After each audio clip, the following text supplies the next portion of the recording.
예, 오늘 점심 너무나 맛있게 잘 먹었습니다. 감사합니다.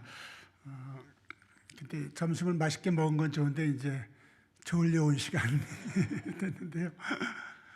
총알 택시 기사하고 목사가 천국에 갔는데 문을 지키고 있던 사도 베드로가 총알 택시 기사는 들여보내고 목사를 안 들여보내더래요. 그래서 목사가 따졌대요. 왜 택시 기사는 보내고 난 안 들여보내냐 그랬더니 택시 기사는 그 승객을 이렇게 정신 차리 기도하게 했는데 목사는 교인들을 졸게 하지 않았느냐. 하여튼 여러분들 이 시간에 졸면 하여튼 제가 지옥 가는 수가 있으니까 조심하시기 바랍니다. 여러분 이제 또 뭐 벌써 두 번째니까 조금 친숙하잖아요. 그러니까 여러분들 저 구독 좋아요를 좀 많이 눌러주세요. 구독 좋아요. 그게 뭐라고요? 아멘, 아멘. 예, 감사합니다. 제가 존경하는 사도 바울은 하나님의 뜻으로 말미암아 사도가 되었다 그렇게 말씀을 하셨습니다. 여러분들도 사람의 뜻이 아니라 하나님의 뜻으로 말미암아 집사, 권사, 장로, 목사가 된 것입니다. 그러니까 뭐 이혜원 씨 같은 분은 대통령이 임명하지만 우리 집사, 권사, 장로, 목사는 누가 임명해요? 만유해 주신 하나님께서 임명하는 거예요. 이걸 우리가 확실히 알아야 이제 우리 직분에 대해서 감사할 수가 있게 되는 것이죠. 하나님은 우리에게 직분을 주실 뿐만 아니라 또 직분을 감당할 수 있는 능력까지 주시는 거예요. 신부를 시킬 때 콜라 사오라 그럴 때 콜라 살 돈까지 주는 것처럼 이렇게 능력까지 주셔서 우리가 그 직분들을 잘 감당할 수 있도록 하시는 것입니다. 우리 재직자들은 영적 지도자들입니다. 그래서 이 재직을 맡은 영적 지도자들은 사명이 있는데 그럼 무슨 사명을 감당해야 되느냐? 짧은 시간에 제가 럭키 세븐 7가지만 말씀을 드리겠습니다. 첫 번째는 뭐냐면 기도해야 기도. 영적 지도자들이 첫 번째 해야 될 일이 뭐냐? 기도하는 거죠. 제가 1991년도 5,000교회를 세워서 100만 영혼을 구원하자 라는 그런 거창한 슬로건을 내걸고 개척선교회를 설립하게 되었습니다. 2006년이 되자 개척선교회를 통해서 국내외에 500교회가 세워지게 되었습니다. 그래서 유서 깊은 정동 제1감리교회에서 개척선교회 500개 설립 기념예배를 드리게 되었습니다.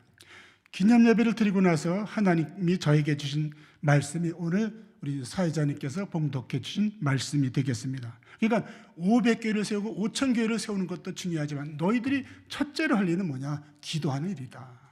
첫째로 권하는 일, 첫째로 할 일이 기도하는 일이다 그렇게 말씀을 주신 것입니다. 저는 40년 목회하면서 수많은 난관들을 오직 기도로 돌파를 하고 여기까지 오게 되었습니다. 전세살이 하던 교회가 명일동에 강동구 명일동에 교회를 건축하기 위해서 땅을 사게 되었습니다. 지주가 이제 양도소득세를 자기가 내야 될 돈을 교회 측에서 내주고 나서 이제 명의 이전을 해주겠다. 잔금까지 다 치렀는데 그렇게 이제 우기고 이제 명의 이전을 안 해주는 거예요. 근데 주변에는 아파트가 자꾸 올라가는데 교회만 이제 땅도 못 파고 있으니까 굉장히 조급하죠. 그래서 할 수 없이 지주 이름으로 건축 허가를 해서 이제 교회를 짓기 시작하는데 지하 1층 지상 이제 이게 골조가 다 이제 완공되는데도 명의 이전을 해줄 생각을 안 하는 거예요. 큰일 났어요. 이게 교회를 완공해가지고 이제 지주가 우리 땅이니까 우리 집이니까 내놔라. 그래도 할 말이 없게 그렇게 되어 있습니다. 그래서 저는 금식을 선포하고 이제 금식 기도에 들어가 있어요. 이게 금식한 지 한 일주일 정도 지나니까 지주로부터 전화가 왔어요.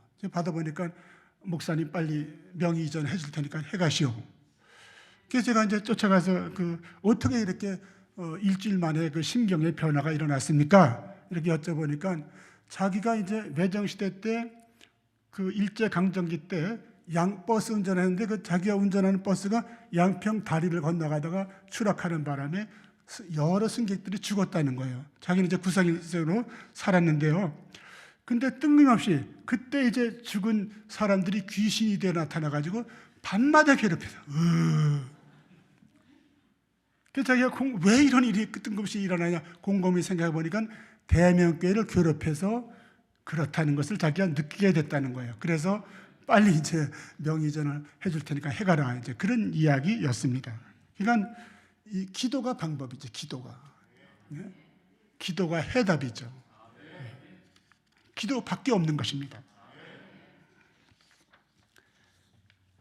제가 이제 성경 말씀을 보다가 교회는 만민이 기도하는 집이다, 이제 그런 말씀의 은혜를 받게 됐어요. 제가 만민이 모여서 기도를 해야 되는데 제가 심하는 교회가 10,000명이 안 되거든요. 그 10,000명이 모여서 기도할래 할 수가 없는 거예요. 근데 하나님께서 이렇게 기특한 생각을 준 게 뭐냐면은, 야, 만민이 모여서 기도할 수는 없지만 교인이 10,000명이 안 되니까 10,000시간은 기도할 수 있지 않느냐, 이제 그런 또 생각을 주셔가지고 제가 문구점에 가서 큰 모조지를 이제 사다가 칸을 이제 1,000칸을 쳤어요. 10,000칸을 쳐야 되는데 못 치니까 1,000칸을 쳐놓고 교회 저 뒷벽에다 이제 붙여놓고 누구든지 이제 교회 나와서 1시간씩 기도하고 자기 이름을 한 칸씩 메꿔놔라, 이렇게 해서 이제 10,000칸을 메꾸게 되니까 이제 모조지 이제 10장이 없어지니까 이제 교회가 두 번째 교회를 지을 땅을 사게 된 거예요. 할렐루야. 그게 이제 강일동 그 강일교회 옆에, 기장교회 옆에 이제 그 땅을 사게 된 겁니다. 그리고 또 다시 10,000시간을 기도하니까 이제 건축 허가를 내서 땅을 파고 기공 예배를 드리게 되었습니다. 그 다음에 또 10,000시간을 기도하니까 이제 완공이 돼서 입당 예배를 드리게 된 것입니다. 그러니까 강일동 그 대명교회는 이제 30,000시간 기도로 세운 교회라 이렇게 말씀을 드릴 수가 있습니다. 그 세종대학 옆에 가면 화양감리교회가 있는데요. 거기 이제 최상훈 목사라는 분이 담임으로 있는데, 이분이 감신대 다닐 때 찬송가 450장을 아주 좋아했대요. 내 평생 소원 이것뿐. 그 다음에 뭐가 나오죠? 그 다음에 주의 일 하다가 이렇게 나와야 되는데, 내 평생 소원 이것뿐 하면은 불고기 3인분, 계속 얼마나 배가 고팠으면 불고기 3인분 먹어보는 게 평생 소원이야. 그러니까 이제 주의 일 하다가 아니라 불고기 3인분 주야장창 끓여서 이제 자기는 최 목사는 이제 친구 때문에 찬송가 350장을 잘 못 부르겠다고, 450장을 못 부르게 됐다고 이제 그런 얘기를 하는데, 이분이 이제 부흥사가 돼가지고 미국에 부흥회를 갔는데 그 뉴욕에서 아주 큰 그 불고기집을 하고 있더라는 거야. 이 친구가 신학교 나온 친구가 목회 나가고 이렇게. 그래서 그러니까 마음만 먹으면 불고기 3인분 아니라 30인분도 먹을 수 있죠. 왜냐하면 자기가 사장이니까요. 그래서 이 최 목사가 하는 얘기가 따라하시겠습니다. 기도는 사라지지 않는다. 네, 기도는 사라지지 않아요. 여러분 기도하세요. 여러분 기도는 사라지지 않아요. 우리 김희수 장로님이 제가 중학교 동기 동창이에요. 그래서 근데 그 아버님 때부터 이렇게 제가 잘 아는데요. 그 영수님이라고 그러죠. 그 아버님 영수님이라고 그러는데, 그렇게 그 할아버지 할머니가 이렇게 할아버지 또 그 아버지 엄마 이렇게 기도를 많이 하시고 자녀들이 잘 됐다는 말씀을 오늘 듣고 저도 굉장히 기뻤습니다. 기도는 사라지지 않는 거예요. 다시 한번 따라하시죠. 기도는 사라지지 않는다. 절대로 사라지지 않습니다. 여러분, 꽃 중에 꽃은 무궁화 꽃이고 기도의 꽃은 뭘까요? 새벽기도, 새벽기도. 여러분, 우리가 새벽에 나와서 기도할 때 기적이 일어나고 역사가 일어납니다. 홍해 바다가 언제 갈라졌을까요? 새벽에 갈라졌어요. 여리고성이 언제 무너졌을까요? 새벽에 무너졌어요. 예수님께서 언제 부활하셨을까요? 안식 후 첫날 새벽에 부활하셨어요. 하나님의 아들 예수님이 언제 기도하셨을까요? 새벽 미명에 일어나서 기도하셨어요. 어떤 님이 새벽 기도를 만들어서 이렇게 힘들겠냐 이제 그렇게 이제 얘기한 목사가 있다는데요. 근데 새벽 기도는 어떤 놈이 만든 게 아니라 누가 만들었어요? 예수님이 만드신 거예요. 예수님이. 예수님이 새벽 기도의 원조. 아무리 늦게까지 12시, 1시까지 사역을 해도 새벽 미명이 일어나서 꼭 기도하신 분이 예수님이세요. 그래서 영적 지도자들 여러분들, 재직 여러분들, 이 시간에 뭘 정하셔야 돼요? 마음을 정하셔야 돼요. 마음을. 첫 번째는 영순위 해야 될 게 뭐냐? 영순위 해야 될 것은 추수감사절까지 몇 영혼? 딱 한 영혼, 더도 말고 덜도 말고 한 영혼을 구원하는 거예요. 그리고 두 번째는 뭐냐? 두 번째고, 그 다음에 오늘 첫 번째는 뭐냐? 오후 시간의 첫 번째는 첫째로 할 일은 기도하는데, 기도의 꽃은 뭐라고요? 새벽 기도. 새벽에 나오셔서 내일부터 기도하셔야 돼요. 담임 목사님만 아멘 하시네요. 또 서근이 또 짧은 사극을 한번 하셔야지. 내일부터 새벽에 나와서 기도하시기를 바랍니다. 아멘 하면 안 되고 성은이 만극하나이다. 내일부터 새벽을 깨우시오.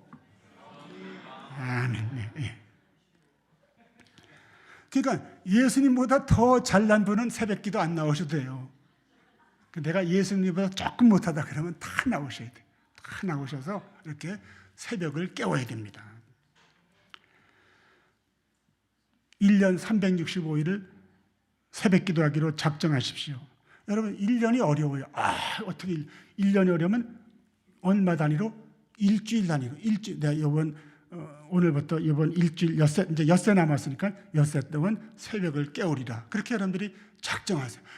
나는 일주일도 못해. 새벽잠이 많아서. 그럴 땐 얼마요? 3일만 작정. 3일만. 작심 3일이 되려는 한이 있더라도 3일만 작정하셔서 내일부터 3일 동안 새벽 기도 나오시기로 작정하시게 되기를 바랍니다. 제가 계산을 해봤어요. 여러분 작심 3일이 되더라도 작심 3일을 122번만 하면은 365일 새벽 기도를 나올 수 있어요. 할렐루야. 에? 작심 3일을 두려워하지 마세요. 작심 3일 그냥 해더라도 122번만 금년에 작정하세요. 그러면 365일 계속해서 새벽 기도에 나올 수가 있게 되는 것입니다. 자, 영적 지도자들이 첫 번째 할 일이 뭘까요? 새벽 기도. 다른 기도는 몰라도 하여튼 꽃 중에 기도 중에 꽃이 바로 새벽 기도예요. 새벽 기도에 꾸역꾸역 나오셔서 기도하시기를 축원합니다. 네. 또 사극을 한번 하겠습니다. 내일부터 새벽 기도에 나오시오. 할렐루야, 할렐루야. 이제 죽이 잘 맞네요. 네. 그다음 두 번째는 뭐냐면 환대. 제가 이렇게 참 넘치는 환대를 거함께 올 때마다 이렇게 받게 되는데 너무나 감사합니다. 영적 지도자들이, 재직들이 두 번째로 해야 될 일은 환대하는 것이에요. 환대. 여러분, 아브라함은 믿음의 조상일 뿐 아니라 환대의 조상. 기독교는 아브라함이 나그네를 환대한 것으로부터 시작됐다. 그렇게 말해도 과언이 아닙니다. 아브라함이 잘 아시는 대로 뜨거운 대낮에 그 문 앞에 있는데 그 맞은편에 나그네 3명이 서 있어요. 그래서 그냥 얼마나 저분들이 뜨거운 대낮에 힘들까, 목마를까 이런 생각 그냥 버선발로 뛰쳐나가가지고 나그네들을 이렇게 자기 집에 모셔가지고 진성찬을 대접했어요. 이 귀한 환대를 받은 그 세 나그네 중에서 한 분이 하나님이셨어요. 하나님께서 아브라함의 환대에 크게 감동을 받으셔서 이제 그 내년 이맘때에 내 아내 사라에게 아들이 있으리라 이렇게 복을 주신 거예요. 정확하게 하나님이 말씀하신 정확한 1년 후에 아브라함의 사라가 아들을 낳았어요. 그 아들이 누굴까요? 이삭이요. 아브라함이 100살에 그리고 사라가 90살에 얻은 이삭인 것입니다. 그 이삭의 후손으로 다윗이 나왔고 다윗의 후손으로 주 예수 그리스도가 탄생해서 오늘날 기독교가 있게 되는 것입니다. 기독교는 어디서부터 시작했다고요? 아브라함의 환대로부터 시작되게 된 것입니다. 잘 동의가 안 되시는 것 같아요. 구독, 좋아요를 안 눌러주시는 거 보니까. 아멘이시죠? 예.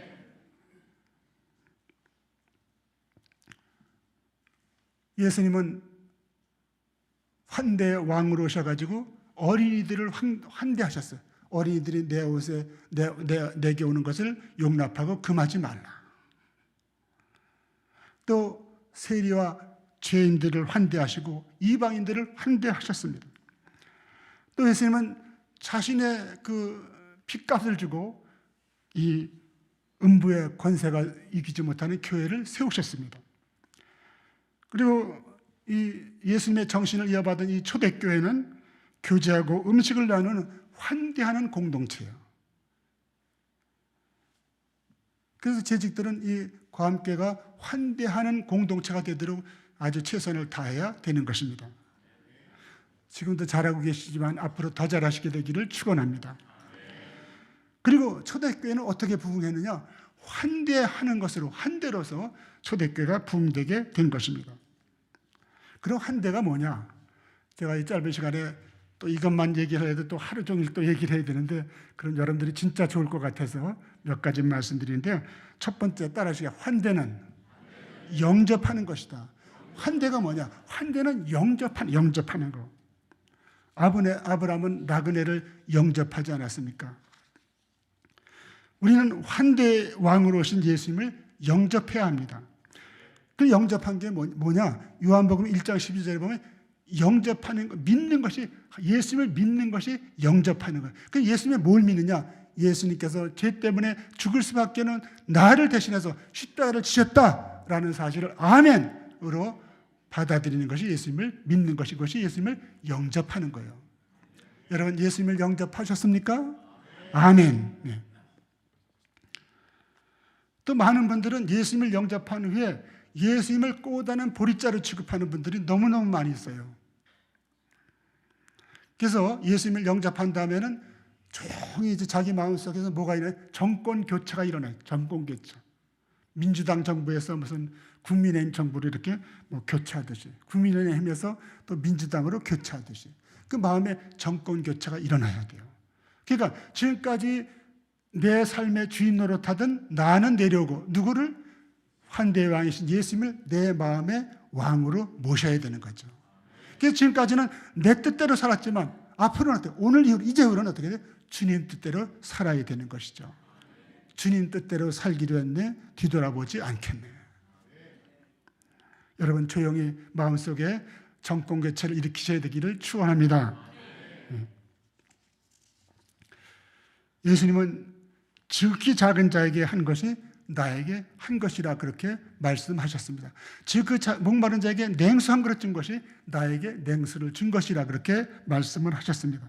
그래서 예수님을 영접한 사람들은 마음에 조용하게 정권 교체를 일으켜야 되고, 또 이렇게 예수님을 영접하듯이 나그네들을, 불쌍한 사람들을 영접해야 되는 것입니다. 아주 예수님께서 마태복음 25장에 아주 우리가 영접해야 될 사람을 아주 규정을 딱 내려주셨어요. 첫 번째 굶주린 자, 두 번째 목마른 자, 세 번째 나그네, 네 번째 헐벗은 자, 그다음에 병든 자, 감옥에 갇힌 자. 이 6부류의 이 지극히 작은 자들을 예수님을 영접하듯이 영접해야 되는 것입니다. 이것이 바로 재직이 이제 해야 될 두 번째 환대의 사역이 되겠습니다. 한번 따라 하시겠습니다. 환대는 자리를 내주는 것이다. 우리 담임 목사님께서 이 강대상 오늘 이 2시간 내준 게 얼마나 이렇게 저를 환대하는 건지 몰라요. 꿈만 같은 일. 저는 금년에 들어서 매일 새벽마다 이제 꿈만 같은 일이 날 것을 믿고 이제 잠에서 깨는데요. 정말 오늘도 이 꿈만 같은 일이에요.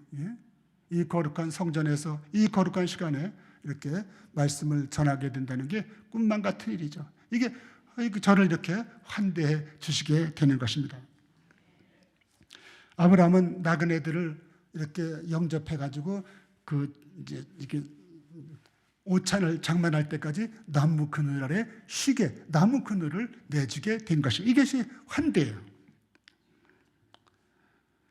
여러분, 수냄 여인 아시죠? 수냄 여인은 집안에 작은 방 하나를 만들어 놓고 그 엘리사 선지자가 그 마을을 전달해 오실 때마다 거기서 그냥 푹 주무시고 설교 준비하시고 기도하시고 그렇게 그 작은 방 하나를 아주 비워뒀어요. 그분에게 내주기 위해서.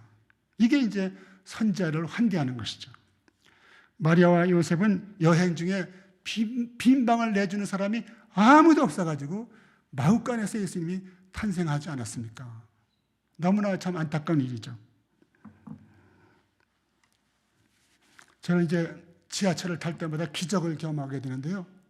지난 5일 날도 이제 지하철을 타고 가다 기적을 경험하게 됐습니다. 그러니까 고등학생으로 추정되는 남학생이 임신을 한 거예요. 여학생이 임신했으면 뭐 그렇다 치는데 남학생이 임신을 한 거예요. 임신을. 이게 기적이 아니고 뭐겠습니까? 이 고등학교 남학생으로 추정되는 그 아이가 그냥 버젓이 임산부석에 앉아 있는 거예요. 야, 이 놀라운 일. 사라는 여성이니까 또 아이를 낳지만 이건 남성이 어떻게 애를.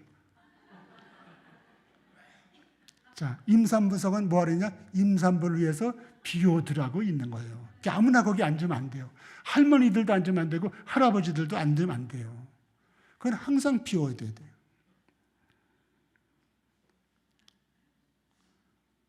우리 막내딸이 유아 세례를 이제 딸의 딸이 이제 우리 여기서 이제 받게 됐는데 그 용인에서 이제 그 강남까지 출퇴근하는데 그 임산부 빠지를 달고 있는데도 자리를 안 비워줘서 고생했어요. 이게 자리를 비워두는 걸 몰라서 그래요. 제가 심호하던 교회에 한 집사님이 자진해서 등록을 했어요. 제가 등록이 중요하다고 말씀드렸죠. 우리 교회 와서 등록을 하셨어요. 그 어떻게 교회에 오셨느냐 이렇게 교회로 옮겨 오셨냐 이제 물어봤더니 이분이 이제 낡은 봉고차를 타고 이제 예배드리러 교회 가서 이제 주차를 하려고 그러는데 그 주차위원들이 총알같이 날아와가지고 여기는 장로님들이 되는 자리니까 저쪽 구석에 가서 되세요. 이러더라는 거예요. 그래서 이 집사님이 그냥 또 자존심이 강해가지고 그냥 기분이 나빠가지고 우리 교회로 그냥 옮겨오게 된 거예요. 근데요, 반전이 있어요, 반전. 이분이 또 각고의 노력 끝에 새 차를 하나 샀어요. 그 SV 그런 뭐 있잖아요. 그 좀 새 차를 사자마자 그 차를 끌고 다시 그 교회로 돌아갔어요. 아주 주차에 한이 맺힌 거 봐요. 그 교회에서 주차하기 가장 좋은 자리는 누구 몫이다? 새 가족 몫으로 비워둬야 돼요. 그게 새 가족을 환대하는, 말로만 새 가족 주의 이름으로 사랑합니다. 그렇게 하면 안 되고 그 좋은 주차 자리를 비워야 된다니까요. 그리고 노약자들을 위해서 그 제일 좋은 주차 자리는 비워둬야 되는 거죠. 그렇지 않으면 이 호텔이나 교회하고 다를 바가 뭐 있어요? 따라 하시겠습니다. 환대는 멀리까지 배웅하는 거다. 멀리를 좀 길게 하셔야 돼요. 멀리까지 시작. 환대는 멀리까지 배웅하는 거다. 여러분 아브라함에서도 배울 수 있는 게 아브라함은 그 나그네들이 이제 그 밥 먹고 이제 갈 때 멀리까지 배웅을 나갔어요. 그래서 배웅하면서 이 얘기 저 얘기하다가 이제 서로 친구가 되게 된 것이죠. 그래서 성경에서 하나님의 첫 번째 친구가 누구냐면 아브라함이에요. 뭐 때문에 그렇게 됐냐? 멀리까지 배웅하다가 그렇게 된 것입니다.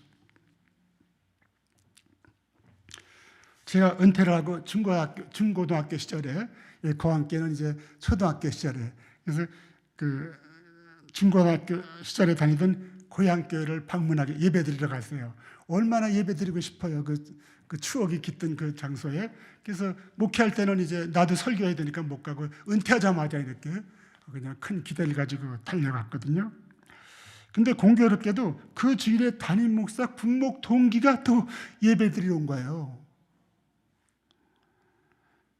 그 예배를 마치고 담임 목사는 그 군목 동기와 같이 외식을 하러 나갔어. 여성께서 밥을 그렇게 맛있게 해놨는데 왜 뭐하러 외식을 하러 가는지 난 알 수가 없어요. 그리고 저한테는 이제 뭐 밥 먹고 가라, 잘 가라, 또 오라, 이런 정말 떠날 때는 말 없이, 말 한마디 없이 그냥 가버린 거예요. 이 교회가 이제 기장교회라는 말씀을 차마 못 드리겠네요. 예? 여러분, 베네딕투스는 손님이 오시는 것은 그리스도가 오시는 것이다, 그렇게 말했어요. 한번 따라 하실까요? 손님이 오시는 것은 그리스도가 오시는 것이다. 그 교회에 새신자가 오거나 방문객이 올 때는 그리스도가 오시는 거예요. 그래서 우리는 그리스도를 영접하듯이, 그리스도를 환대하듯이 환대하고 또 멀리까지 배웅을 해야 그게 이제 정상인 거예요. 정상인 교회죠.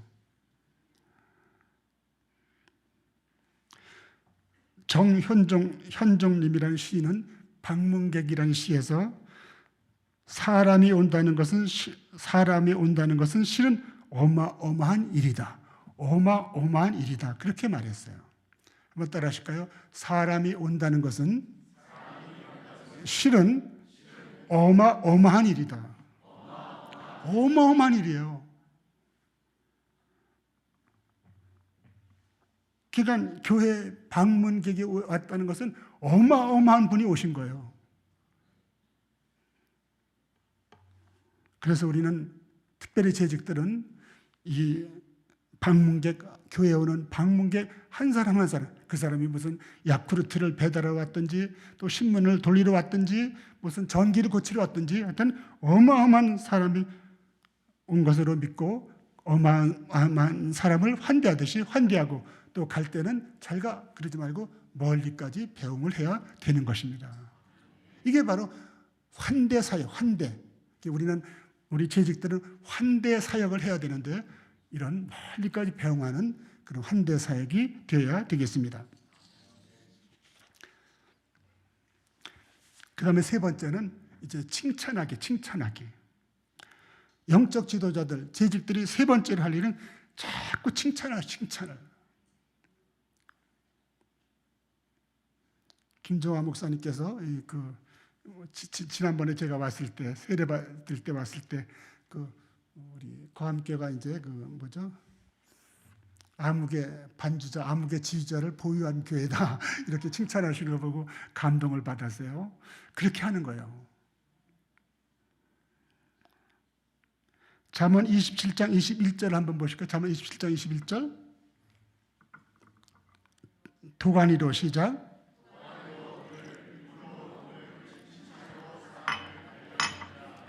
네, 앞에 건 빼놓고 칭찬으로 사람을 단련한다. 이 칭찬으로 사람을 단련한다 말은 뭐냐면 칭찬으로 사람을 만든다, 그런 말. 칭찬으로 사람을 만든다, 이제 그런 뜻이야. 칭찬의 원조는 하나님이세요. 이 세상에서 칭찬받기를 제일 좋아하시는 분도 하나님이세요. 이 말씀에 있어요. 한번 이사야 43장 21절을 보실까요? 이 백성은 시작.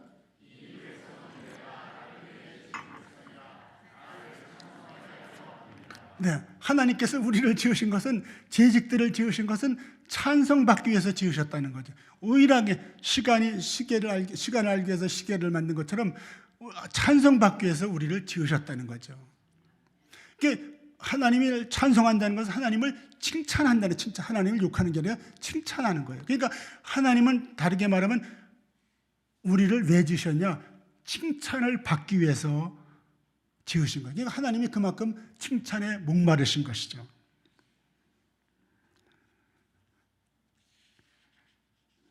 여러분, 하나님은 이렇게 칭찬을 좋아하시고 또 칭찬으로 사람을 만드셨습니다. 이 사사기 6장 12절, 하나님께서 칭찬으로 기드온을 칭찬 한마디로 기드온을 만드셨어요. 6장 12절 보실까요? 여호와의 시작. 여호와의 사자가 기드온에게 나타나 이르되 큰 용사여, 여호와께서 너와 함께 계시도다 하며, 따라하시네. 큰 용사여. 네, 큰 자리를 길게, 큰 용사여. 하나님께서 기드온에게 사자를 보내서 대짜고짜로 큰 용사요, 이렇게 칭찬하신 것입니다. 사실 잘 아시는 대로 기드온은 원래부터 용사가 아니었어요. 그냥 기드온은 시골에서 농사짓는 농부였어요. 그리고 극심한 열등감에 시달리고 또 그 다음에 아주 겁도 굉장히 많은, 요즘 말로 하면 좀 겁나 많은 그런 사람이 바로 기드온이었습니다. 그런데 하나님께서 기드온을 보고 큰 용사로 하신 것입니다. 기드온은 실제로 300명 용사를 데리고 13만 5천 미디안 대군을 물리쳤습니다. 그러니까 하나님의 이 칭찬 한마디, 하나님께서 칭찬하신 대로 기드온은 큰 용사가 된 거죠. 평강공주의 칭찬 한마디로 바보 온달 장군이 된 것처럼 그렇게 이제 큰 용사로 만들게 된 것입니다. 우리가 그래서 칭찬하는 삶을 살아야 되는데요. 이 칭찬의 삶을 살기 위해서 이제 세 가지 제가 팁을 알려드리면, 첫 번째는 칭찬을 하기 위해서는 관심을 뭘 가지라? 관심을 가지라. 그래서 여러분들 관심을 가지고 자꾸 이제 주변 분들을 이제 쳐다보면 이렇게 칭찬거리가 많이 생겨요. 한번 좀 두 분씩 또 파트너 중에서 마주 보세요. 뭘 칭찬거리가 있나 좀 한번 보세요. 예? 예? 한번 칭찬 한번 해보세요. 발견해서 한번 해보세요. 예? 파마가 멋있다든지 말이죠. 예? 관심을 가지고 자꾸 지켜보면 그게 이제 칭찬거리가 보이거든요. 그다음 두 번째, 칭찬하기 위해서는 이제 관점을 바꿔야 돼요. 뭘 바꾸라? 관점을 바꿔야 됩니다. 제네럴 일렉트릭 최고 경영자였던 잭 웰치라는 분이 있어요. 잭 웰치. 이분은 어렸을 때 말을 더듬는 거죠. 그래 친구들이 이제 말더듬이라고 자꾸 이제 학교만 가면 놀리는 거예요. 동네만 나가면 놀리고. 친구들의 놀림을 받고 우는 아들에게 그의 어머니는 말했습니다. 얘야, 너는 생각의 속도가 빨라서 미처 내 입이 내 생각을 따라오지 못하는 것뿐이란다. 생각이 얼마나 빠른지 그냥 생각을 말이 못 따라서 더더더더 하는 거예요. 그래서 너는 생각의 속도가 빨라서 앞으로 위대한 인물이 될 거다. 엄마가 이렇게 얘기를 했어요. 관점을 바꾼 거예요. 친구들은 그냥 말더듬인데 엄마는 관점을 다르게 보니까 칭찬거리가 나온 거죠. 이때부터 잭 웰치는 이 열등감을 극복하고 자신감을 가지게 되었습니다. 그래서 20세기 최고의 경영자 중에 한 분이 된 것입니다. 그 다음에 세 번째로 칭찬하기 위해서는 장점을 봐요. 단점을 자꾸 이제 봐가지고 깎아내리지 말고 장점을 보셔야 돼요. 여러분, 한 가지 이상 장점이 없는 분이 어디 있습니까? 군뱅이도 무슨 재주가 있어요? 부르는 재주가 있지 않습니까? 그래서 그 장점, 넌 어떻게 이렇게 굴르기를 잘하느냐? 응? 엊그저께 우리 목사님으로부터 유아 세례 받은 아이가 이제 최근에 뒤집기를 했는데, 뒤집기 한 번 한다고 말이 이렇게 그냥 박수를 치고 막 난리가 났는데, 군뱅이는 그냥 얼마나 잘 뒤집습니까? 그냥 떼굴떼굴 굴르지. 장점을 보고 칭찬을 할 수가 있어야 되겠습니다. 여러분, 최고의 칭찬은 다른 사람이 하는 칭찬을 듣고 당사자에게 전해지는 거예요. 그래서 여러분들이 누가 누구를 칭찬했으면 꼭 여러분들이 당사자에게 전해주시게 되기를 바랍니다. 그게 최고의 칭찬이에요. 제가 볼 때 아주 과함께 김종환 목사님은 아주 스마트한 스마트 시대의 스마트한 목사님이에요. 그리고 이 과함께 아주 최적화된 대체 불가능한 목사님이에요. 대체가 불가능해. 누구하고 저분하고 대체하겠으면 전 여기 와서 한 달도 목회 못해요. 힘들어서. 맡겨보세요. 한번 한 달 버티나 못 버티나. 맡기지도 않으시겠지만 아주 대체가 불가능한 그런 목사님이세요. 그래서 아주 탁월한 영적 지도자세요. 네. 여러분들이 앞으로 김종환 목사님을 만나시거든 감리가 목사가 그렇게 칭찬하더라고 꼭 좀 전해 주십시오. 기장 목사님은 그렇게 잘하니까 칭찬할 수 있지만 감리교 목사가 이렇게 교파를 초월해서 칭찬하더라고. 이렇게 꼭 좀 전해 주세요. 네? 그럼 그게 최고의 칭찬이에요. 최고의 칭찬. 그리고 여러분들이 다른 사람이 나를 또 칭찬하지 않는다고 또 서운하지 생각하지 마세요. 어떻게 하면 될까요? 자기가 자기를 칭찬해. 그게 뭐라 그래요? 셀프 주의사에 있는 것처럼 셀프 칭찬이 있는 거예요. 셀프 칭찬. 또 하나님은 또 셀프 칭찬에 또 대가세요. 대가세. 창세기 1장에 보면 하나님께서 천지를 창조하실 때 어떻게 돼요? 그냥 계속 좋아요를 자기가 창조, 자기가 좋아요 계속 눌러주는 거예요. 저도 그래서 하나님을 닮아가지고 블로그에 글을 가끔가다 쓰는, 자주는 안 쓰고 제일 먼저 제가 쓴 글에 좋아요를 눌러줘. 뭐 하나님이 그렇게 하셨는데 나라고 못할 바가 뭐 있어요? 그러니까 그걸 보고 어떻게 돼요? 좋아요를 보고 다른 사람도 에이 그냥 나도 눌러주자 그렇게 하는 거거든요. 이게 뭐라고요? 셀프 칭찬, 셀프 칭찬.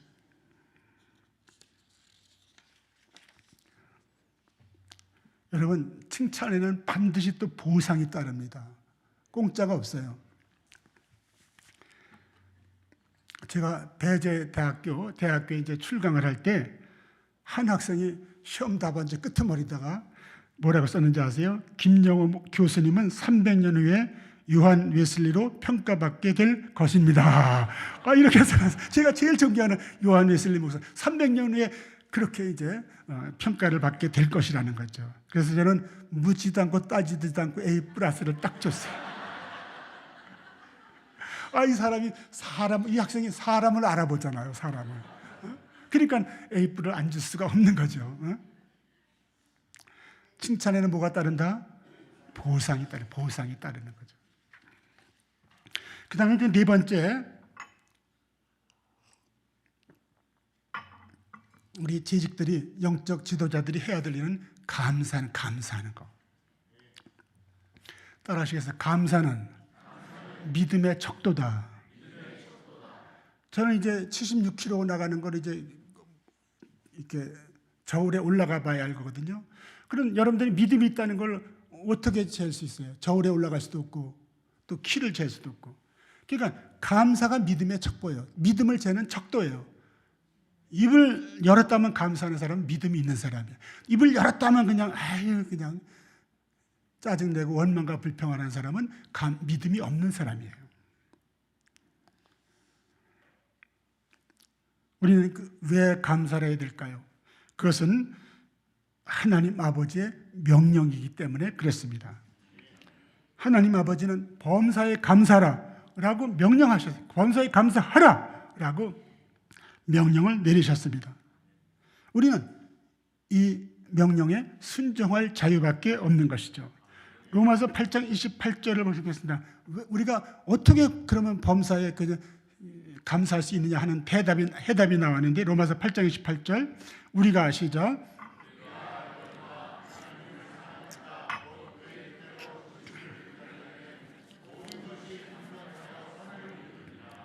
네, 하나님을 사랑하면 하나님께서 무슨 일을 만나든지 결과를 좋게 만들어 주신다. 이게 합력해서 선을 이루신다는 그런 말씀의 뜻이에요. 결과를 좋게 만드신다. 이 결과가 나쁜 것 같아도 좋은 것으로 믿으니까 범사에 감사할 수가 있게 되는 것입니다. 그 지긋지긋한 가난이 참 중학교 들어가도 끝나지 않고 이제 중고등학교를 이렇게 졸업하고 대학을 가야 되는데 또 경제적으로 이 대학이 갈 형편이 안 되는 거예요. 그런데 마침 루터교에서 앞으로 루터교 목사가 되겠다고 약속하면 대학 4년, 대학원 2년 합해서 6년 동안 등록금 전액을 대주겠다는 거예요. 그리고 또 심지어 뭐냐면 매 학기마다 용돈을 5,000원씩 용돈까지 주겠다는 거예요. 당시에 루터교회는 자체 신학교가 없어가지고 연세대학교, 신과대학교 위탁교육을 시켰어요. 그래서 제가 이제 루터교 신학생으로서 이제 연세대학교, 신과대학에 입학을 하게 된 것입니다. 입학을 하고 보니까 경기도 광주군 중부면 창곡리 지금 창곡동이죠. 단군 이래 최초의 대학생이 된 거예요, 제가. 어? 여러분들은 이런 사람의 설교를 지금 듣고 있는 겁니다. 역사적인 인물 아니에요. 단군 이래 최초의 대학생이라니까요. 그 마을에서 한 150호 정도 살고 있는 마을에서.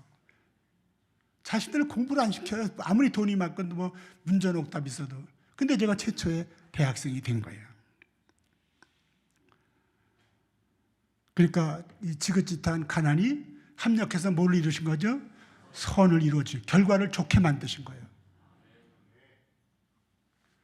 제가 결혼할 때 이제 하여튼 목사는 그 배우자 선호도가 이제 여대생에서 이바서 다음이라고 이제 그렇게 나왔는데, 요즘에 이제 제가 단골 이발소에 가면은 저보다 한 살 어린데 아직도 그 이발을 하고 있어요. 그래서 언제까지 하실 거예요? 이랬더니 손이 안 떨릴 때까지는 한다는 거예요. 그러니까 뭐 정년이 없어. 목회자도 뭐 손이 안 떨릴 때까지 아니지만 만 70세까지 또 보장이 되잖아요. 또 70세 은퇴, 제가 5년이 지났는데 지금 이렇게 비정기적으로 알바를 하잖아요. 이게 너무너무 좋은 거예요, 이게 목사가 되고 보니까. 뭐 했어요? 합력해서 선을 이루신 거예요. 가난을 이렇게 축복으로, 복으로 바꿔주시게 된 것입니다. 그러니까 우리는 어떻게 돼요? 범사에 감사하는 거죠. 예. 범사에 감사할 수 있는 것이죠. 그럼 우리가 어떻게 감사할 거냐? 두 가지 말 알려드리는데, 첫 번째로는 우선 뭐예요? 말로 감사. 사람들이 말도 못해. 아까 말도 못합니까? 에베소서 5장 4절 말씀 보세요. 에베소 5장 4절. 누추한가 시작.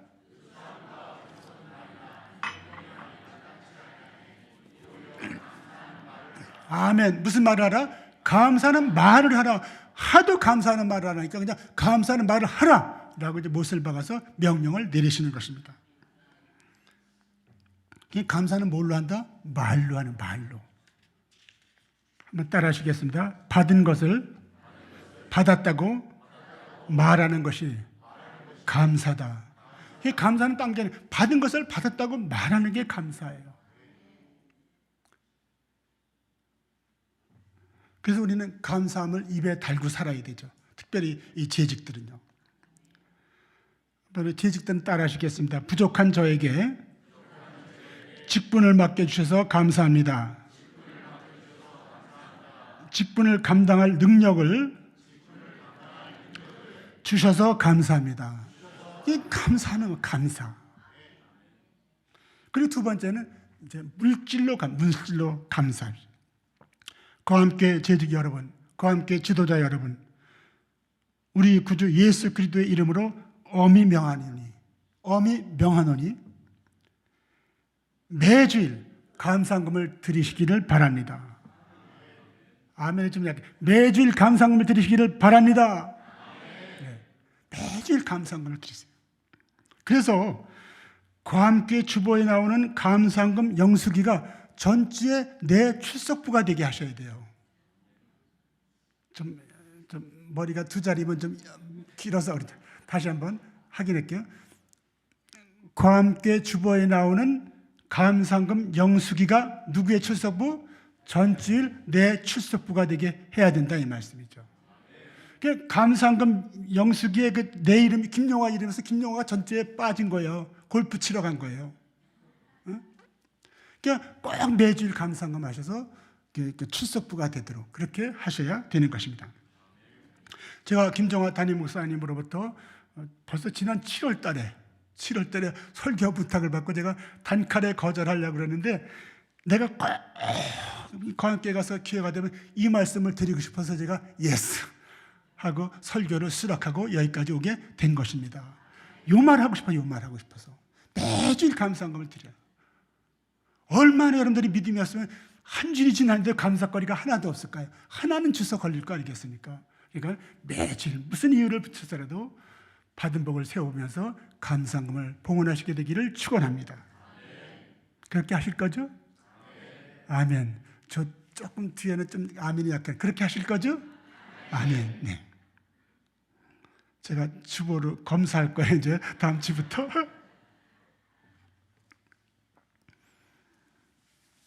여러분, 이 말을 김여호의 목사의 말로 받아들이지 말고 하나님의 말씀으로 받아들이고 순종하시게 되기를 축원합니다. 그런 여러분 개인에도 그렇고 자녀들에도 그렇고 교회 전체적으로도 놀라운 일이 일어나게 될 것입니다. 날마다 꿈만 같은 일이 일어나게 될 것입니다. 믿으십시오. 누구의 말로 받아들여? 하나님의 말씀으로 받아들이고 순종하세요. 그럼 헌금 액수 매주 헌금 하려면 얼마를 드려야 돼? 그러니까 여러분들이 시험에 들지 않을 만큼만 하세요. 1,000원도 줬고 2,000원도 줬고 5,000원도 줬고 10,000원도 줬고 시험에 들지 그것도 10,000원씩만 해도 52주 하려면 52만 원이 들잖아요. 1,000원씩만 해도 52,000원이 들. 그러니까 시험에 들지 않을 만큼만 하시길 바랍니다. 또 기껏 헌금해 놓고 또 시험에 들면 하나님도 손해고 여러분들도 손해요. 교회도 손해고. 헌금은 얼마만큼만 하자? 예, 시험에 들지 않을 만큼 기쁨으로 할 수 있는 만큼만 하세요. 여러분, 또 이거 또 공짜가 없어. 감사는 반드시 신속한 기도 응답을 받을 수가 있어요. 아멘. 한 나그네가 산길을 가다가 호랑이를 만났어요. 얼마나 다급합니까? 급하니까 하나님 제발 한 번만 살려주세요. 간절히 기도했어요. 그런데 호랑이도 또 기도하는 거예요. 하나님 아버지, 일용할 양식을 주셔서 감사합니다. 하나님 누구 기도를 들어주셨을까요? 네? 누구 기도? 호랑이 기도. 호랑이가 오늘 점심처럼 맛있게 먹었어요. 왜 그러냐? 하나님은 무엇을 달라고 하는 그런 청원기도를 청원기도라고 하는데, 청원기도보다는 이미 받은 것을 받았다고 말하는 감사기도를 더 좋아하시고 더 빨리 응답을 해주시게 되는 것입니다. 여러분, 내일부터 새벽에 나와서 기도하십시오. 1년 365일 작정하라고는 말씀 못 드리니까 얼마만? 작심 3일, 3일만 하세요. 그걸 근데 몇 번만? 122번만 반복하세요. 그러면 2026년 365일 새벽기도 나올 수 있다니까요. 그리고 매주일마다 감사금을 드려서 그 감사금 영수기가 전주에 내 출석부가 되도록 하시게 되기를 바랍니다. 그래서 고함교와 여러분들에게, 여러분 자손들에게 정말로 기적이 일어나게 되고 꿈만 같은 일이 일어나게 될 줄로 믿습니다. 그 다음에 다섯 번째로는 우리가 이제 그 사역을 할 때 이 담임 목사의 마음이 중요해요. 그래서 여러분들이 오늘 내가 고함교회 담임 목사로 취임했다 이렇게 생각하시고 담임 목사의 마음으로 사역하시게 되기를 축원합니다. 이 담임 목사의 마음으로 사역한다는 건 뭐냐면 억지로 하지 말고 시켜서 하는 게 아니라 자원해서 하는 것을 담임 목사의 마음으로 사역하는 것이라고 말씀드릴 수가 있겠습니다. 그 담임 목사의 마음으로 사역하실 때 첫 번째로는 여러분들이 담임 목사와 비전을 공유하셔야 돼요. 비전. 담임 목사의 비전을 목사님 틀렸어 그러지 마시고 비전을 공유하시게 되기를 축원합니다. 담임 목사님 그리스도의 향기를 바라는 교회가 되자 이렇게 비전을 제시하는데 자꾸 그냥 악취만 풍기고 다니면 되겠습니까? 그리스도의 향기를 바라야죠.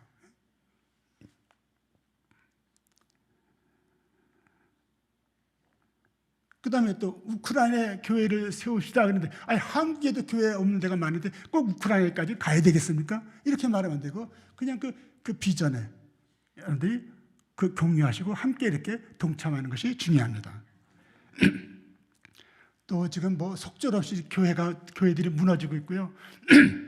제가 속한 기독교 대한감리회도 2010년부터 2025년까지 45만 명이 줄었어요. 45만 명이 늘어도 시원찮은데 45만, 1,000명 모이는 교회 450교회가 그냥 사라진 거거든요. 이게 서울도 그렇지만 농어촌에 심각합니다. 그래서 담임 목사님께서 그 농어촌 교회에 좀 교역자를 파송하고 그 생활비를 좀 이렇게 지원해 둬가지고 그 생활비 걱정 없이 그냥 거기서 이렇게 사역할 수 있도록 하자라는 비전에 여러분들이 공감을 하시고 거기에 함께 이렇게 협조를 하시는 것이 좋은 것입니다. 이게 담임 목사의 마음으로 담임 목사의 비전을 공유해서 나가게 되는 것입니다. 제 친구가 대전에서 교회를 건축하는데 권사 한 분이 그냥 목사님이 하여튼 교회를 건축하면 내 손에 장을 쥐게 돼요. 결사반대로. 그 반대를 무릅쓰고 교회를 지었어요. 근데 그 후에 그분이 정말 손에 장을 지졌는지는 잘 모르겠어요. 확인 안 해봐가지고. 그러면 정말로 힘들어요, 목사님들은. 적절로 비전, 교회를 건축합시다. 예, 좋습니다. 그래서 여러분들이 이렇게 아름다운 성전을 건축한 거 아니겠습니까?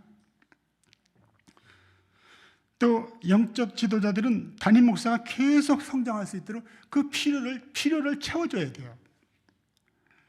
담임 목사에게 제일 필요한 게 뭐냐? 뭐니 뭐래도 뭐니가 아니라 성도들의 기도예요. 재직들의 기도가 제일 필요한 거죠. 담임 목사는 뭐냐? 성도들의 기도를 먹고 사는 사람들이 담임 목회자들이에요. 그래서 재직 여러분들께서 나에게 이렇게 재직을 맡겨주신 것을 감사하면서 특별히 담임 목사를 위해서 기도할 때 담임 목사의 설교 사역을 위해서 기도하시게 되기를 축원합니다. 스펄전 목사님이 설교의 항타자가 된 것은 그 목사님이 설교할 때 꼭 이제 그 지하실에서 골방에 들어가서 기도하는 권사님들이 계신 거예요. 똑같은 시간에. 그래서 그렇게 많은 영향력을 미칠 수 있는 설교자가 된 것입니다. 그 다음에 두 번째로 담임 목사에게는 제가 목회를 보니까 책이 필요해요. 그래서 그 유명한 사도 바울도 디모데에게, 믿음의 아들 디모데에게 너 올 때 좀 책 좀 가져와, 책 좀 제발 좀 갖다 달라, 그렇게 말씀하지 않았습니까? 그래서 재무부에서는 하여튼 담임 목사님 원도 없이 끝도 없이 교보문고 책을 다 사올 정도로 이렇게 도서비를 그냥 무제한으로 제공해야 돼요. 그래서 그게 이제 또 설교에 이제 이렇게 묻어서 나오게 해야 되는 거죠. 또 안 걸으시려고 그러는 것 같아요. 너무 교보문고는 너무 큰가요? 조금 작게 말할까요? 그 다음에 세 번째로 담임 목사에게는 기쁨이 필요합니다. 사도 바울은 빌립보 교인들에게 나의 기쁨, 나의 자랑이라고 말했습니다. 영적 지도자들은 담임 목사의 기쁨이 되고 자랑이 되시게 되기를 축원합니다. 우리 당회원들이 나를 이렇게 서포트를 해줘. 어디 가든지 자랑. 그리고 목회의 절반은 누가 하느냐? 목사가 하는 게 아니라 사모님이 하는, 사모가 목회의 절반. 절반을 하면서 7할, 8할을 사모가 하는 거예요. 저도 목회할 때 저는 얼굴 마담 노릇만 했지 우리 집사람이 다 그냥 뭐 상담도 하고 별걸 다 했어요. 제가 심어둔 대명교회 권사님 중에 한 분이 옷을 살 때 꼭 한 벌을 더 사가지고 사모한테 가져오는 분이 있어요. 그래서 이게 뭐예요? 1+1. 1+1. 따라하시겠어요? 1+1.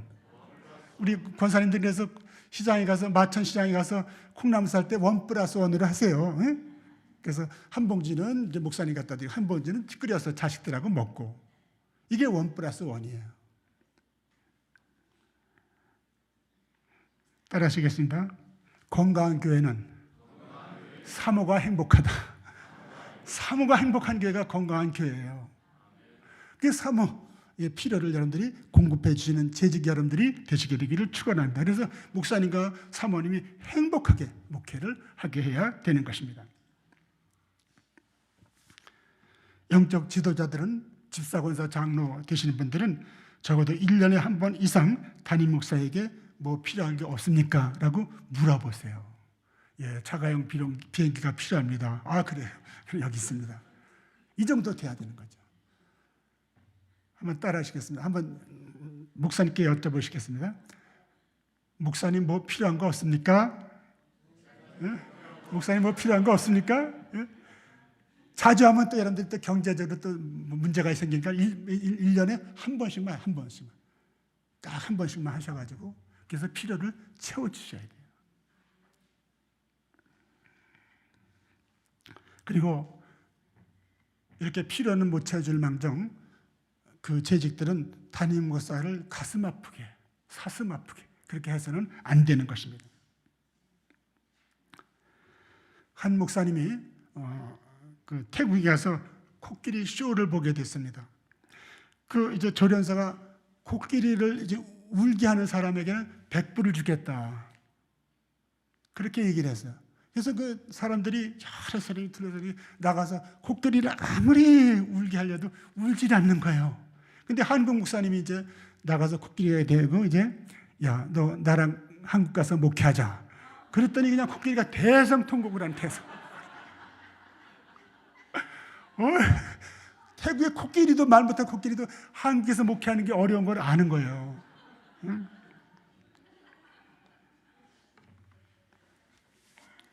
한 목사님이 이제 그 텅 빈 고목나무를 보고, 야, 너는 목회도 안 했는데 왜 이렇게 속이 썩었냐? 이렇게 얘기를 했어요. 그게 목회라면 이제 속 썩이는 사람들이 너무 많아가지고 이제 이렇게 이제 속이 텅 비는 거거든요. 여러분, 담임 목사는 마귀가 썩이는 속도 감당하기 어려워요. 근데 제 집까지 나와서 값세해서 그 속을 썩일 필요는 없지 않습니까? 공감하시면 좋아요 좀 눌러주세요. 네? 아니, 마귀한테 맡겨, 속썩이는 마귀한테 맡겨. 아주 그 사명을 잘하고 있으니까 맡기고 우리는 그저 이렇게 기도해드리고 필요를 채워드리고 기쁨이 되어줘야 되는 것이죠.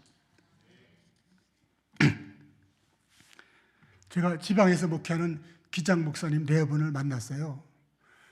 뭐 드시겠냐 그랬더니 회는 절대 안 먹는데요. 왜 그러시냐 그랬더니 하여튼 당회에 질려가지고 그냥 회는 쳐다보기도 싫다는 거예요. 마침 오늘 당회원들이 다 나와 계시네요. 응?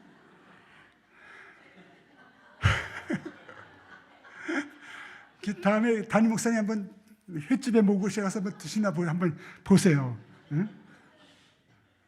회를 잘 드시면 당회원들이 아주 훌륭하신 분들이고, 회를 못 드시면 당회원들이 아주 그냥 지긋지긋하게 속을 썩이셨다고 봐도 되는 거예요. 이 담임 목사의 마음을 우리 당회원들, 재직들은 아주 시원하게 해야 돼요. 어떻게 시원하게 되냐? 오리를 가르면 어떻게 될까요? 심리를 가지는 거예요. 새벽 기도만 나오라 그러는데 철야 기도까지 나와주는 거예요. 이게 담임 목사의 마음을 시원하게 해주는 거예요. 수수감사일까지 1명 전도하라고 하는데 1명 반을 전도하는 거예요. 2명은 힘드니까. 이게 담임 목사의 마음을 시원하게 하는 거죠.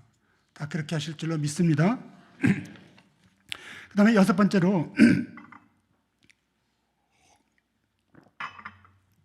영적 지도자들은 이제 거함교회라는 이 한 교회를 이렇게 성장시키는 걸로 만족하지 말고 새로운 교회를 자꾸 세워야 돼요. 새로운 교회를. 우크라이나도 세우고 러시아도 세우고 뭐 이스라엘도 세우고 자꾸 이제 세워야 되는 것입니다. 스스로 개척하라. 그러니까 새로운 교회를 개척하는 것은 이제 그 하나님의 명령이고, 그 다음에 예수님께서는 음부의 권세가 이기지 못하는 교회를 세우기를 원하셨고, 원하셨을 뿐만 아니라 자기의 핏값을 주고 교회를 세우신 거예요.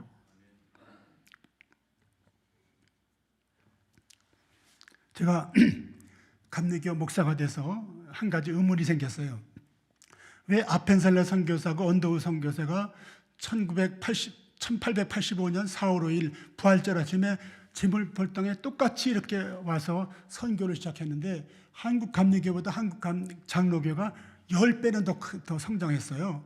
왜 이렇게 한날 한시에 시작한 교세가 차이 나나? 제가 이제 가만히 선교학을 공부해 보니까 이 한국 감리교의 선교사들은 장로교 선교사들에 비해서 이제 그 교회 개척에 등한시한 거예요.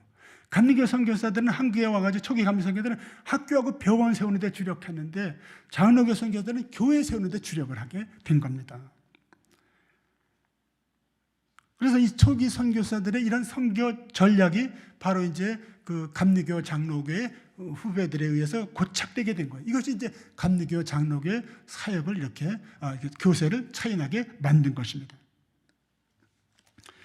미국 교회 성장학자 피터 와그너 박사는 새로운 교회를 개척하는 것이 하늘 아래 가장 효과적인 선교 방법이라 그렇게 얘기를 했어요. 이것도 길으니까 좀 입력을 하시기 위해서 좀 어린아이 같아요. 천국 간다고 그랬으니까 좀 따라 하시길 바랍니다. 좀 장로님들이 좀 거부감이 들더라도 그냥 내가 천국 가야지 그런 마음으로 따라 하시기 바랍니다. 새로운 교회를 개척하는 것이 하늘 아래 가장 효과적인 선교 방법이다. 여러분, 기성교회가 100%, 200% 성장하기는 상당히 어렵습니다. 거의 불가능에 가까웁니다. 근데 개척교회가 100%, 200% 성장하는 건 식은 죽 먹기예요. 제가 30세 총각 때 홀어머니를 모시고 교회를 개척했는데 그 결혼하니까 바로 50%가 성장한 거예요. 결혼하자마자 2명이 몇 명인데 3명이니까 50% 성장. 그다음 내리 딸을 셋을 낳으니까 100%, 150, 200% 가서 200%가. 이게 개척교회의 매력이에요.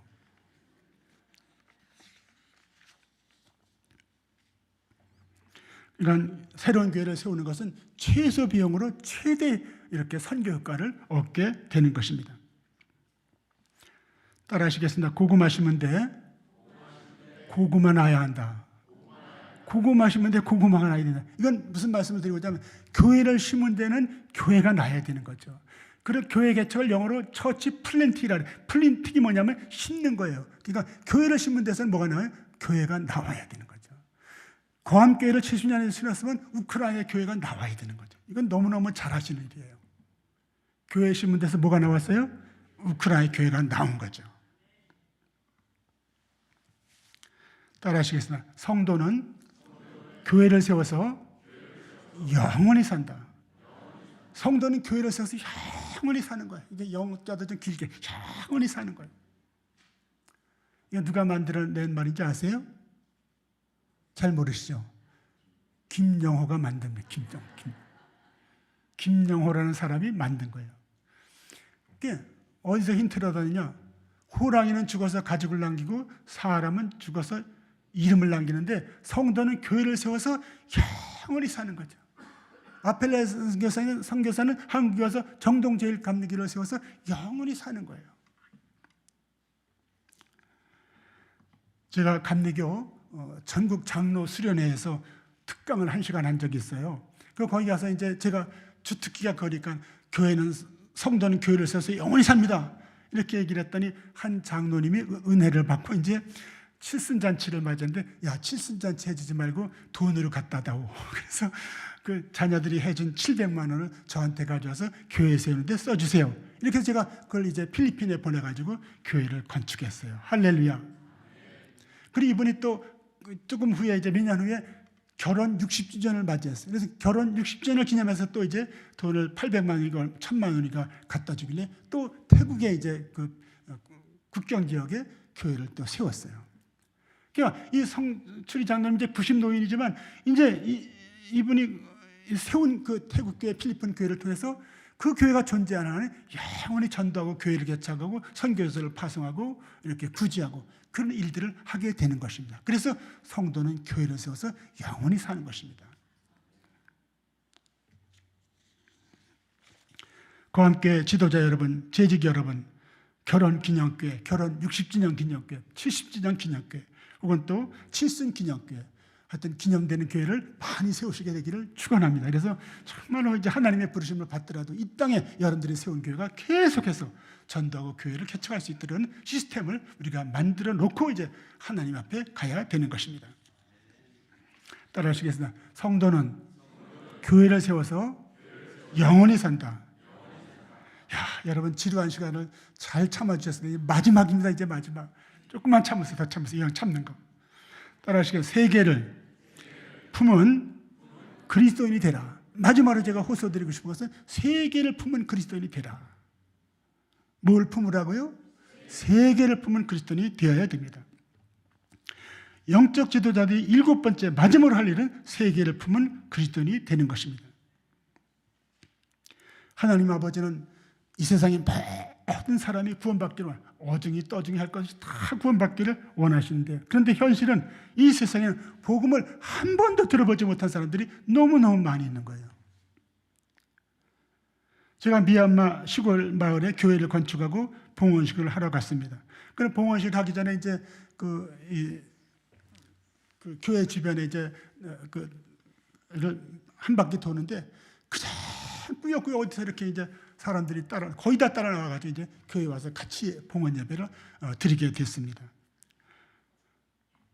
그들은 자기들이 태어나서 최초로 우리를 본 것이 한국에서 간 사람들을 본 것이 최초로 본 외국인들이라는 거예요. 그리고 제가 한국에서 왔다니까 꼭 장동건 같다고 그래요. 장동건.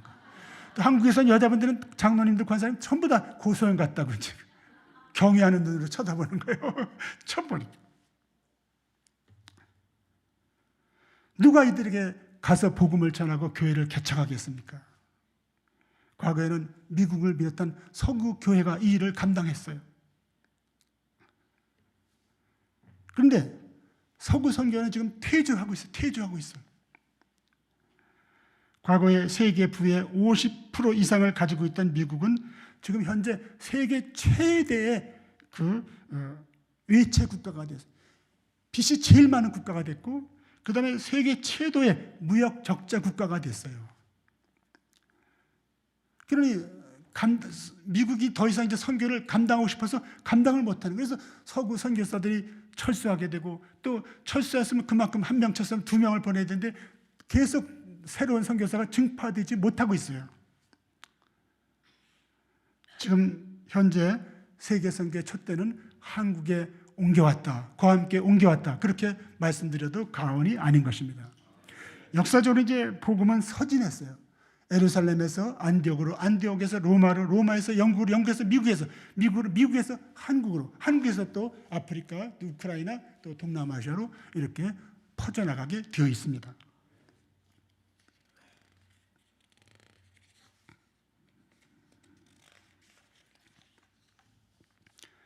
한국교회는 세계 선교를 위해서 여러 가지 강점들을 가지고 있습니다. 시간이 없기 때문에 제목만 말씀드린 첫 번째로, 한국교회는 영적 잠재력을 가지고 있어요. 한국교회는 거의 세계교회에서 유일하게 새벽 기도를 하고요. 그 다음에 성도들은 웬만하면 주일을 성수하고 11조 생활을 하게 됩니다. 누가 시키지 않아도 11조 생활을 하게 되죠. 둘째, 한국민은 고난을 너무 많이 겪은 민족. 그래서 어디 가서 어떤 고난도 한국 선교사들은 잘 이겨낼 수가 있습니다. 또 한국은 사시사철이 있어가지고 한국 선교사들은 어떤 환경에 가서도 더운 나라는 더운 나라 가서, 추운 나라는 추운 나라 가서 잘 적응을 하게 되는 것입니다. 그리고 전 세계 한국인들이 나가 있지 않은 곳이 없어요. 그래서 그 중국인들은 나가서 식당을 채우고 일본인들은 회사를 차리는데 한국 사람들은 나가기만 하면 교회를 세우는 거죠. 그 다음에 한국은 세계 경제 대국이 됐어요. 엊그제 작년에 한국이 그 수출 7천억 불을 달성했어요. 그러니까 수출로 1000조 국가가 된 것입니다. 하나님께서 세계 선교를 감당할 우리 민족에게 열방의 재물을 막 쏟아부어 주시는 거죠. 이걸 가지고 이렇게 흥청망청 쓰면 안 되고 세계 선교를 해야 되는 것입니다. 세계 선교를 감당하기 위해서 첫째로 우리가 해야 될 일은 뭐냐? 첫째로는 이기적인 생각을 버려야 돼. 내 교회만 잘 되면 그만이다. 내 자식만 잘 먹고 잘 살면 그만이다. 이런 편협한 생각을 싹 버려야 돼요. 둘째로 비전을 품어야 돼요. 5대 6대주 마을마다 교회를 세우게 하여 주옵소서. 우리 남북한의 그런 국방비가 선교비와 교회 개척비로 쓰게 하여 주옵소서. 남북한 그 200만 대군이 이제 십자가 군병이 돼서 전 세계에 흩어져서 복음을 전하고 교회를 세우게 하여 주옵소서. 이렇게 그냥 끊임없이 이렇게 비전을 가지고 기도해야 됩니다. 그리고 또 기도해야 되죠. 교회 학교에서, 남성교회에서, 당회에서, 구역회에서 꾸역꾸역 기도해야 되는 것이죠. 넷째로는 각자 이렇게 한 나라씩 입양을 하십시오. 저는 캄보디아를 입양했습니다. 제가 국내에 벌써 이사 캄보디아 지부 방문단의 일원으로 지난 5월 캄보디아를 갔다 왔습니다. 근데 그 캄보디아 지부에서, 국내에 벌써 지부에서 농어촌에 이제 돼지를 사주는 그런 사업을 한다는 말을 듣고 60년 전에 김학봉 목사님이 저에게 돼지 한 마리를 사준 게 생각났어요. 초등학교 5학년 때. 그래서 야, 내가 이걸 갚아야 되겠다. 그래서 그 자리에서 아주 쌈짓돈 털어가지고 돼지 10마리를 사주고 왔습니다. 할렐루야. 김학봉 목사님으로부터 받은 빚을 어떻게 내가 10배로 갚은 거예요. 어디다가? 캄보디아에. 그 다음에 또 선교사가 나와가지고 또 거기 만났더니 또 오리 사업은 안 됩니까? 그래, 오리 사업이 왜 안 되냐? 돼지가 되는데. 그래서 또 거기 오리 200마리를 사줘. 오리 새끼 200마리를. 그 다음에 또 가봐야 돼. 거기 잘 자라고 있는지, 오리 돼지가. 그래서 저는 캄보디아를 입양해가지고 1,700만 원이 아니고 1,700만 명을 가슴에 품고 기도하고 있습니다.